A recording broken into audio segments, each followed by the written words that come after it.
we're doing our return to sport testing with athletes, one of the highest level skills we look for is linear deceleration, i.e., how good is that athlete at stopping in a straight line?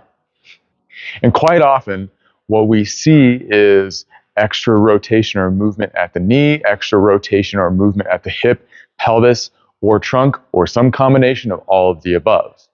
So there are a lot of simple ways to train this where we break the task down to build it back up, to afford that athlete better linear deceleration tactics. One of the simplest things I work on with folks is just taking a simple step back. So this is going to be our landing leg, this left leg here. So I take a step back with my left leg and take a small jump forward. And when I stick the landing, what I'm trying to do is align my right shoulder with the inside of my left knee.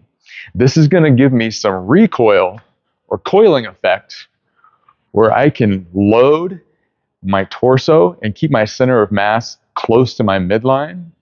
And I can also load my hip to help control my pelvis so I don't get off of balance, right? If I don't align that right shoulder with the inside of my left knee, what happens?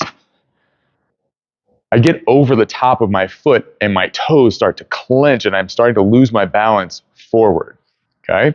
So the idea here is to really load the hip as much as possible so it can act as a little bit of a braking but also a stabilizing mechanism for us in this drill.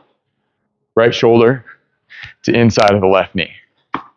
Over and over again so that I don't have to dig my toes into the ground and get my weight too far in front of my foot. And in this way, athletically, I'm much more prepared to stop and start and change directions out of that position if I'm coiling up, versus if I'm not, where I'm just tall here. It is so much harder to change directions out of this tall position where I'm not coiled and my hip isn't loaded up to push me somewhere else that I might want to go.